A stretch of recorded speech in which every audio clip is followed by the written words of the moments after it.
মাননীয় স্পিকার, আমাদের এই বাংলাদেশ যা শুধুমাত্র দেশ নয়, এটি সৌন্দর্য, ইতিহাস, সংস্কৃতি ও ভালোবাসার প্রতিচ্ছবি। সবুজে ঘেরা মাঠ, নদীর বুকে ভেসে যাওয়া নৌকা আর মানুষের আন্তরিকতায় দেশকে গড়ে তোলে অপরূপ সৌন্দর্যে। ভাষা আন্দোলন ও মুক্তিযুদ্ধের সাহস আমাদের সবচেয়ে বড় গর্ব। এই বাংলার প্রতিটি মাটির কোণায় লুকিয়ে আছে স্বপ্ন, সংগ্রাম ও ভালোবাসার গল্প। তবে অত্যন্ত দুঃখের সাথে বলতে হয় মাননীয় স্পিকার, আইনের অসচেতনতা আর বেকার যুব সমাজের কারণে দেশ সঠিক পথ চলায় ব্যর্থ হচ্ছে। ফলে বাংলাদেশ উন্নত হওয়ার বদলে ধীরে ধীরে ধ্বংসের দিকে তলিয়ে যাচ্ছে। মাননীয় স্পিকার, আজ আমি দেশের কিছু গুরুত্বপূর্ণ বিষয় নিয়ে কথা বলতে চাই, যে বিষয়গুলো অবহেলিত থাকার কারণে আজও আমাদের দেশ উন্নয়নের ছোঁয়া পায়নি।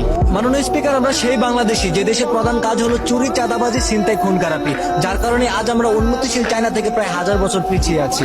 আমরা সেই বাংলাদেশি যে দেশের নাগরিকরা দেশের উন্নয়নের কথা চিন্তা না করে খেটে খাওয়া মানুষদের অন্যায় অত্যাচার করে তাদের মুখের খাবার কেড়ে নিয়ে আসি। আমরা সেই বাংলাদেশি মাননীয় স্পিকার যে দেশের আইন মোটা অঙ্কের টাকা দিয়ে কেনা যায় আর সাধারণ মানুষ নিরাপত্তা থেকে বঞ্চিত হয়ে যায়।